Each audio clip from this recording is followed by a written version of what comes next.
pertama, ini adalah gagasan Bapak Presiden Republik Indonesia, mulai dari regulasi, kolaborasi, eksekusi, jadi kenyataan. Jadi kita mulai regulasi yang ada, semua regulasi yang mempersulit sarana produksi itu dicabut. Di Kementerian Pertanian sudah 240-an lebih. 200 sampai aturan, sekarang. Pak? Aturan kita cabut. Kemudian Perpres, Impres, Anda bayangkan 17 selama 10 bulan. 17 Impres. Nggak pernah terjadi. Wow. Jadi bukan uang saja. Bagaimana mempermudah sarana produksi, infrastruktur, dan lain-lain. Kemudian ke Kementerian Pertanian kita berbenah, bebas korupsi, anti korupsi.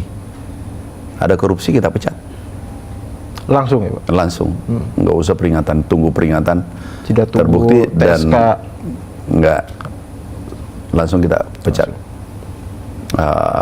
Beberapa belum TSK, belum tersangka, kita pecat. Bahkan langsung? Ya, sudah ada tersangka berapa, internal. Eksternal, semua yang mengganggu petani, mengganggu kepentingan petani, rakyat banyak, itu kita kalau dia katakanlah korupsi, kolusi, atau bentuk kejahatan lain, seperti pupuk palsu, dulu minyak goreng yang takarannya tidak cukup, kemudian beras yang tidak sesuai standar, itu ada 36 tersangka. Jadi selama kami di sini hampir 1 tahun, oplos beras 36 tersangka, pupuk dan minyak goreng ada 20-an, berarti sudah ada 50-60 tersangka. Internal yang kami berhentikan banyak, yang demosi, pemecatan itu banyak. Nah, kemudian berikutnya regulasi bagaimana menyederhanakan pupuk, sarana produksi petani, pupuk terutama. Pupuk dulu itu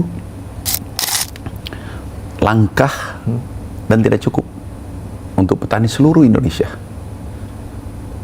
Berteriak, alhamdulillah sekarang enggak lagi. Karena distribusinya dulu ya? Regulasinya. Itu regulasi yang mengikat 145 regulasi. Untuk pupuk aja Pak? Pupuk aja. 12 menteri harus mengetahui. Wow.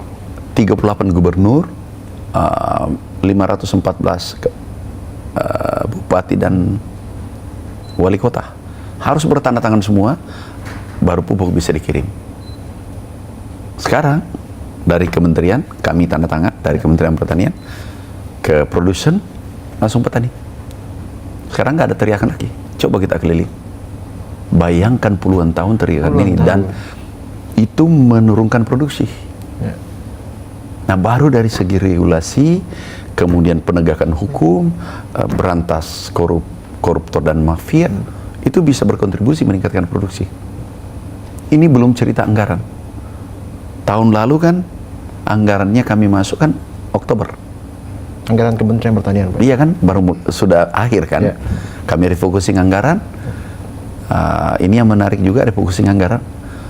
Seperti perjalanan dinas, rapat-rapat kan biasanya di hotel.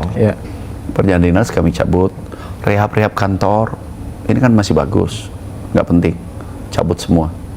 Kemudian ya seremoni kalumpi macam-macam, itu kita cabut.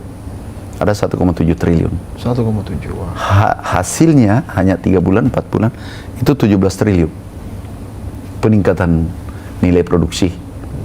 Itu hanya dari 1,7 triliun. Jadi anggaran-anggaran tadi difokuskan lebih ke produksi. Pada yang produktif untuk petani dulu. Belikan benih, belikan traktor, perbaiki irigasi, dan seterusnya. Karena anggaran kan terbatas. Nah, inilah yang dikatakan Bapak Presiden pesankan. Efisien, efektif, produktif. Itu yang selalu disampaikan. Kemudian kita ikuti sampai di lapangan, bukan sampai di situ. Nah, kolaborasi semua pihak, Bulog, PIHC, Kementerian Perdagangan, Perindustrian, yang dikoordinir oleh Pak Menko, BUMN, kita kolaborasi. TNI, polisi, kejaksaan, kita kolaborasi semua pihak. Ada PPL, ada bupati, gubernur, kita kolaborasi. Tidak ada sukses yang dihasilkan hanya seorang diri, apalagi satu lembaga, hanya satu lembaga. Nggak mungkin sukses itu kita raih. Sukses itu hasil kolaborasi. Kita orkestra dengan baik di bawah komando Bapak Presiden. Termasuk dengan penegak hukum tadi. Penegak hukum itu sangat penting. Sekarang hasilnya alhamdulillah ini tinggal 1 tahun pemerintahan, ini tinggal 13 hari ya. Hari ini tanggal 7. Tinggal 13 hari, tidak ada aral melintang, swasembada, dan stok kita itu tertinggi sepanjang sejarah. Ya. Jadi ada 2 hal, kan masih banyak kayak framing yang negatif. Ya, betul. Ada 2 hal yang penting. Sampai detik ini Anda wawancara saya, nggak ada impor beras premium, beras medium. Stop itu, Pak. Stop. Nggak ada kan? Ya. 1. Yang kedua, stok tertinggi. Ini tidak ada yang bisa bantah. Yang ketiga, kesejahteraan petani naik. 100 NTP-nya nilai tukar petani. Itu kesejahteraan petani 124%. Kemudian yang keempat, bahwa sektor pertanian menjadi kontribusi pertumbuhan PDB tertinggi. Nah, yang kelima, FAO, Amerika, Kementerian Amerika juga memprediksi baru mungkin bulan 4, bulan 5 sudah diprediksi. Dengan gerakan yang kita lakukan di bawah komando Bapak Presiden, Indonesia akan produksinya meningkat. Hari ini sampai November, produksi beras kita estimasi BPS. Kalau Oktober, September realisasi, tetapi prediksi sampai November sudah keluar datanya. Produksi kita 33,1 juta ton. 30. Tahun lalu 30. Oke. Ada penambahan yang cukup besar ya? Besar banget. Dan masih ada 1 bulan. Ya, 34. 34 bisa, Pak. Seperti prediksi USDA, Kementerian Amerika, United States Department of Agriculture Amerika, itu pas 34. Pak, saya membayangkan gerakan yang masif di pemerintahan yang tadi melibatkan banyak pihak tadi, kayaknya banyak perlawanan-perlawanan juga, Pak, berarti terhadap gerakan-gerakan itu. Oh iya, pasti. Yang importir pasti tidak senang. Betul. Impor 1 bulan untung triliunan, 2-3 triliun, 5 triliun, 4 triliun. Kita harus maklum, afiliasinya. Jadi importir dan afiliasinya, mafia-mafia yang menjelma macam-macam, mengamat macam-macam. Kita harus terima, itu sudah konsekuensi dari suatu perjuangan. Membela petani nggak gampang. Jadi selalu mencari celah. Ya. Memojokkan kementerian. Ada yang mengatakan, kenapa harga beras kemarin tinggi? Karena membeli banyak. Lah, Bulog cuma belinya 8%. 8% dari 80% dari total. 92% swasta. Mati kan jauh. Ini kan asal. Tapi nggak apa-apa. Itu namanya juga upaya, namanya juga usaha. Nggak apa-apa. Yang penting kita konsisten memperjuangkan petani, memperjuangkan rakyat Indonesia, memperjuangkan konsumen. Itu yang paling poin penting. Dan hari ini tidak bisa dibantai yang saya sampaikan tadi. Stok, kemudian produksi, kemudian kita tidak impor. Itu fakta. Kalau yang lain yang menyerangkan opini. Nah, Anda mau percaya fakta atau opini? Tinggal pilihannya itu. Oke.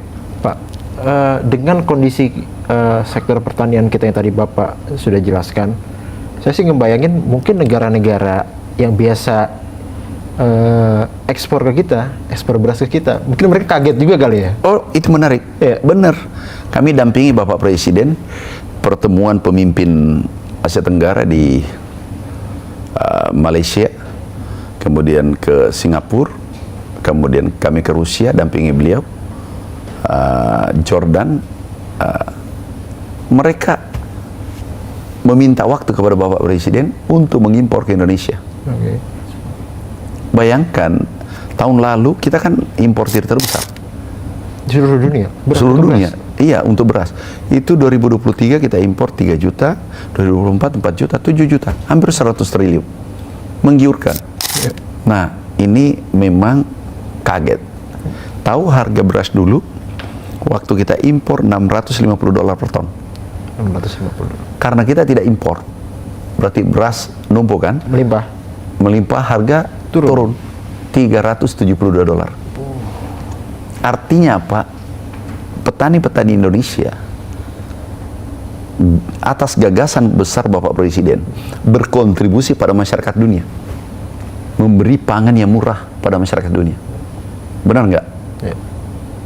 Jadi petani-petani kita adalah pahlawan kita, termasuk yang membantu kepolisian, TNI untuk beras, kepolisian jagung, kejaksaan, semua teman-teman membantu. Pak, aku terima kasih pada Panglima TNI, Pak Kasat, Kasal, Pak Kapolri Jaksagung, luar biasa. Kita ini kompak, kolaborasinya luar biasa.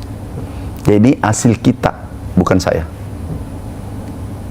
Dan alhamdulillah ya, tinggal menghitung hari Indonesia tutup buku 1 tahun pemerintahan. Insya Allah mudah-mudahan tidak ada aral melintang. Salah satu program juga Pak di Kementerian Pertanian dan tentu pemerintah adalah soal percetakan sawah baru. Ya. Tahun lalu saya sempat ke Merauke melihat gimana irigasinya sudah diperbaiki dan sebagainya. Itu seberapa besar Pak mendongkrak produksi padi kita? Nah itu sangat berkontribusi. Nah karena Anda sudah lihat, sebenarnya Anda yang saya tanya, lihat nggak irigasinya bagus kan? Betul. Tanamannya bagus kan? Betul. Lah kan banyak orang sanksi dengan itu. Orang yang tidak pernah ke sana itu yang paling sanksi. Jadi sedih deh kalau dia komentari. Sampai Bapak Presiden ke sana. Bapak Presiden tanya saya, kunjungan pertama beliau setelah dilantik. Ayo, ajak Pak Mentan, ayo kita ke Merauke, lihat. Karena ada yang melapor bahwa tidak bisa tumbuh. Jam 2 malam kami terbang ke Merauke. Kami dampingi beliau. Beliau bertanya,